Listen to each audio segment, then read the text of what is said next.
Is because we about to bring a fearless brother from a developing Eastern European country who is an inventor and an ambitious future astronaut. In his shed in Transylvania, he has built, let's see, a rocket ship, a jet bike, and a full-size Lego car that runs on air. I'm having enough trouble finding a full-size car that runs on gasoline. This brother right here, along with Web 2.0, from his humble beginnings, has been connected to be able to collaborate with other great inventors, and his inventions have been featured in major publications around the world.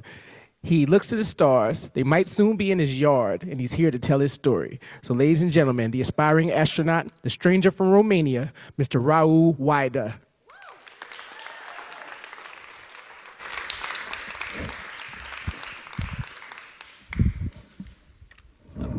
All right. So before I begin, I wanted to ask you guys, how many of you wanted to be astronauts when you grew up? You grew up, show of hands. It's a pretty decent amount of the audience. Well, as you grow up, you're instantly asked this question, what do you want to be? And it almost seems like most 5-year-olds want to be an astronaut because that's something great to aspire to. But as you grow older, it sort of becomes ridiculous to expect that and to have that sort of goal in life. And that astronaut, and I want to be an astronaut, becomes I want to be an investment banker or a securities agent or something else like that. Well, I too had that goal in mind, and I decided that I want to do something about it. And no matter how much time passed, it kept with me and burning inside. So one day I got the internet, and if you are from the United States and you want to be an astronaut, you join NASA, and there's some path to doing that and achieving that. But if you're someone like me, being born in a developing country in Eastern Europe that was under the old Soviet bloc, it's very challenging. So when I got the internet, I went on the NASA website and I checked out astronaut requirements. And sure enough, I found them, and they made it sound pretty straightforward. The first one was you needed to have 1,000 flight hours in a supersonic jet and a degree in aerospace engineering. And I said, all right. So I got my pilot's license, and I got good grades, and I was going to go to college and then somehow magically go to the United States and enroll in the astronaut corps and become an astronaut. Folks, all of that changed one day when I was reading an article, maybe Scientific American or some other magazine like that, and it had some stats about NASA. And at the very end, it had one which really broke my heart. And it said that half of the NASA astronauts have never been into space. So half of the people that are selected for space flights never actually make it up there. And I just knew I can't take a 50-50 chance on it. So with this audacious goal in mind and this idea of becoming an astronaut, I got my thinking cap back on and started thinking, what could I do? And as a 13-year-old, if NASA doesn't let you fly on their spaceship, you think that you're going to build your own. And how do you build a spaceship? Well, even though I was very naive and I thought this was possible, I imagined that even I have to do something in between nothing and a spaceship, to have some sort of a stepping stone, like a technological appetizer before the spaceship. And right in the middle there, for me, at the time, was a jet engine. And I thought, yeah, I'm going to build a jet engine. I went to Google, and I Googled how to build a jet engine. And this is one of the first images that popped up. And there's like a fan in front, a fan in back. It's all spinning, something burning in the middle, and it also makes flames and shoots flames. And I thought, well, that looks pretty straightforward, and I'm pretty sure I can do that in 3 weeks' time. Turns out, a jet engine is actually one of the most complex machines ever built by man. And this little stepping stone that I thought would take 3 weeks, it actually took me more than 3 years. But I kept at it, I believed in it, I worked hard, and 3 years later, in my backyard, in a shed in Transylvania, on the test stand, was a cruise missile jet engine. And it was running, it was functioning, and right after that, I needed to put it on something. Because what is a jet engine without the vehicle? So I immediately thought about the car, but I wasn't old enough to drive. And at the corner of the workshop, there was my bicycle. So why not combine the two seemingly distant ideas of a bicycle and a cruise missile jet engine. And that's how the jet engine was born. Jet bike was born. Can we play the video?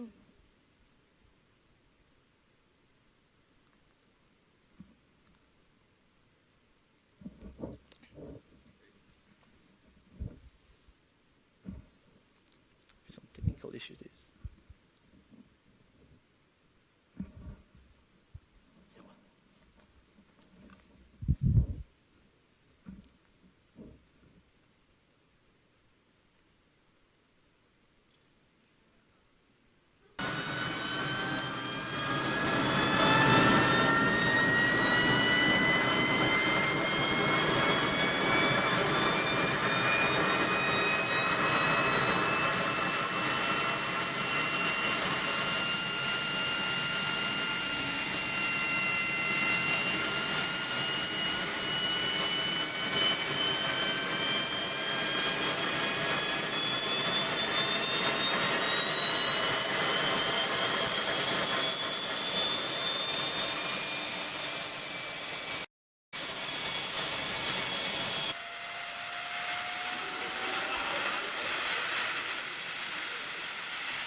Foarte plăcut, impresionat de acest motor. Sper să... Sunteți vecini de al băiatului? Nu sunt vecini, sunt devian, din Deva.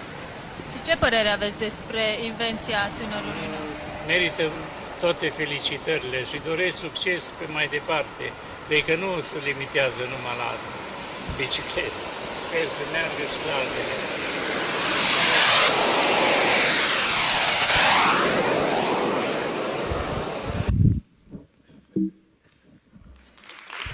Thank you. All right, so once that was done, I had the bicycle. Oh, by the way, that was my neighbor. And I had the bicycle, I had the jet engine, I had my stepping stone, and it was time to finally go to the biggest goal of them all and do the spaceship and go into outer space. I got online, I got books, I read, I connected with people, and about 6 months of research later, I had something on the drawing board that could, at least on paper, reach outer space. The only problem was the price tag, $500,000. And as a 17-year-old, who's going to give me that money? So I looked for people, and through some connections, I found this person.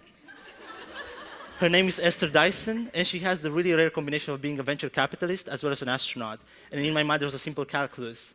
Astronaut/billionaire plus Raul equals space. The only problem was, how do I reach her? Well, through a new law for the internet, astronauts talking via social media, I found someone that connected with her. This guy, his name is Steve Sammartino. He's an entrepreneur from Australia. And I said, Steve, can you introduce me? Can you connect with her? And he said, no, I can't do that. It's unprofessional, whatever. And I said, what about you? Why don't you put some money forward? And he said, I can think of 2 reasons. First, I'm not an astronaut. Second, I'm not a millionaire. And I said, no, I swear we can do something small scale and for $1,000 going to outer space. Using technology we just 10 years ago would have been tens of thousands, if not hundreds of thousands of dollars. So that's how a joint venture was born. And sure enough, a month later, we had our very own tribute to the American Space Shuttle, proving that this machine can still fly, albeit in toy form.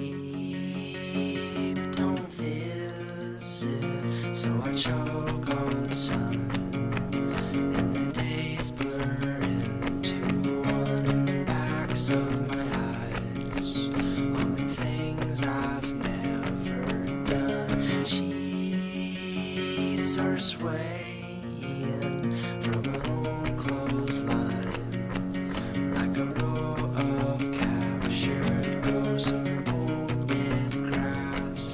There's never much, but we've made them most. Welcome home.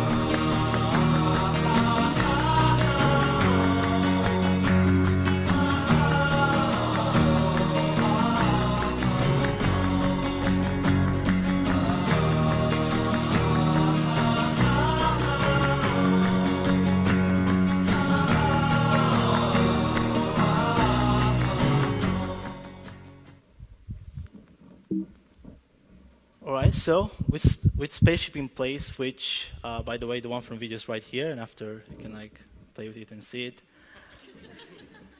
After the stepping stone was done, and I was like having my own spaceship, albeit very tiny, I thought, okay, I still want to be an astronaut, and how do I get there? How do I get to this biggest goal of them all? And the most realistic option at the time, because I looked online, seemed to be not actually building my own spaceship, but buying a seat on one. The Soviet Union, turns out, is the most capitalist country when it comes to space flight. And you can actually buy a seat on the Soyuz and fly to the space station for 2 or 3 weeks for a hefty $25 million. So again, who the heck is going to give me $25 million?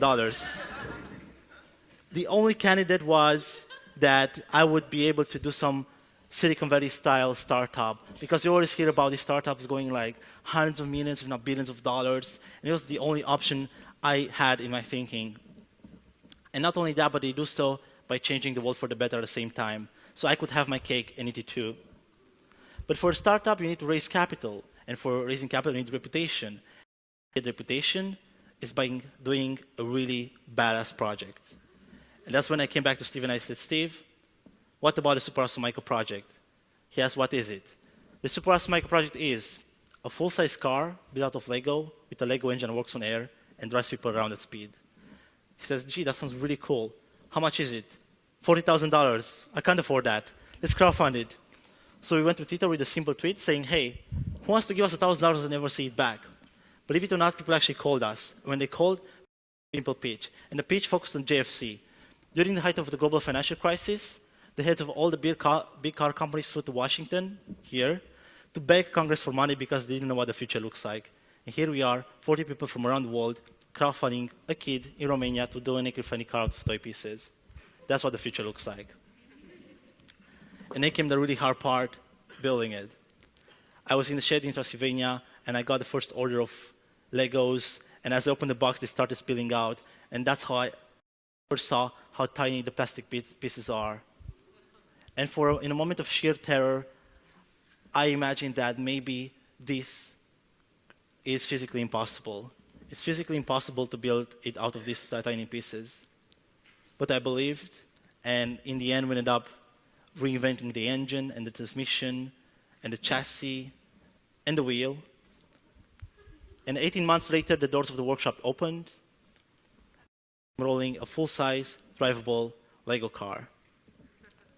And we took it down the lap, down the back road, and I had a spin, and then stopped, and my parents were there feeling really proud about me and excited that it's done.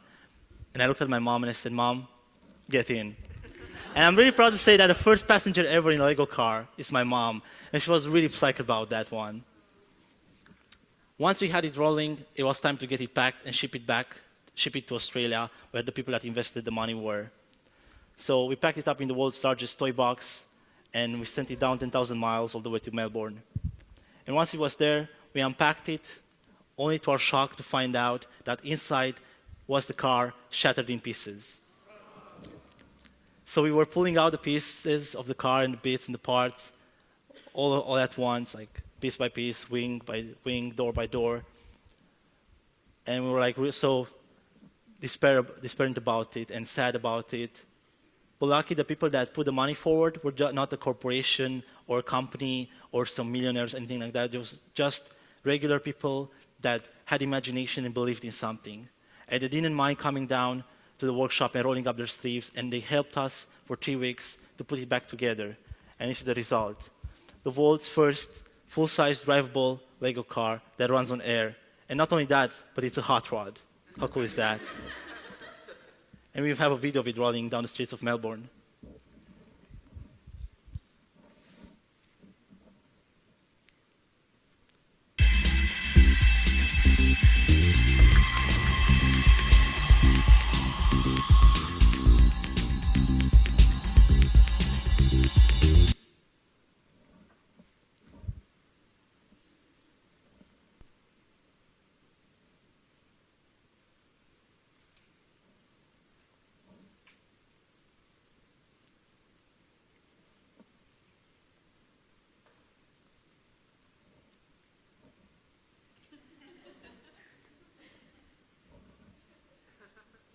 Does it work?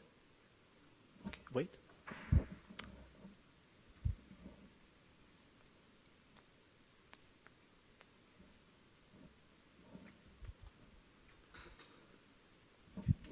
I'll get it rolling in a second.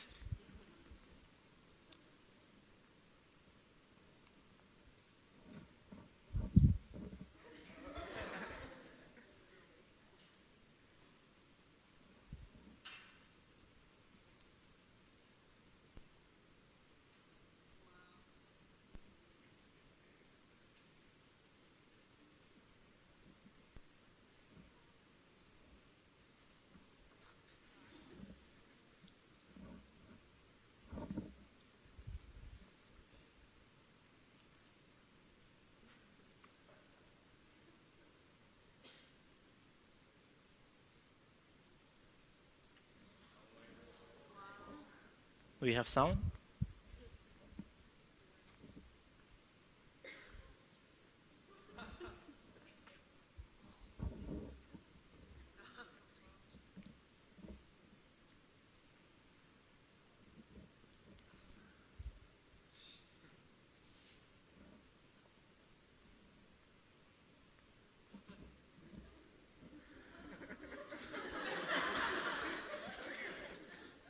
They see me rolling, they're hating.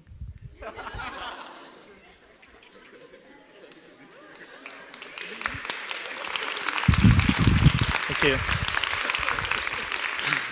So, technical difficulties aside, I've also learned a lot of things during all these experiences.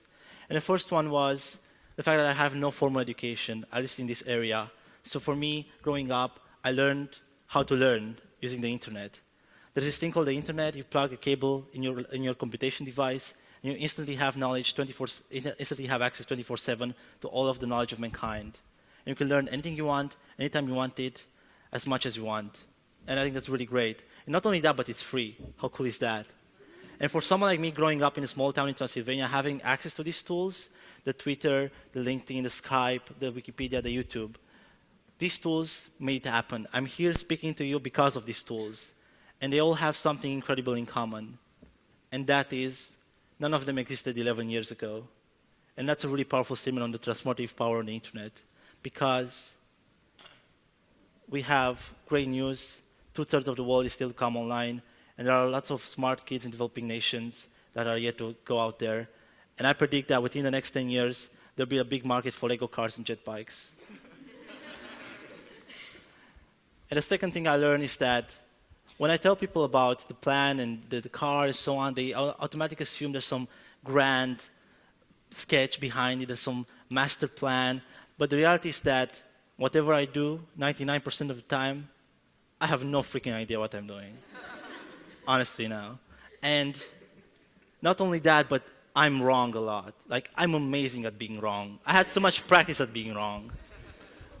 But what I learned is that no matter what you do, the only thing worse than being wrong and screwing up is not doing anything. So I challenge you to be naive and believe it's possible, no matter how ridiculous it is, and go out there and be foolish and do it. Well, I still want to be an astronaut, so with this audacious goal in mind, that's why I'm heading towards my first startup now. And maybe I'll be back here a few years from now, and I'll add a few more slides to the presentation as the story goes on. And I'll keep adding slides because no matter what happens, the goal remains the same. The steps are always changing. The journey continues. And then on the last slide, on my presentation, it will be me into space. Thank you.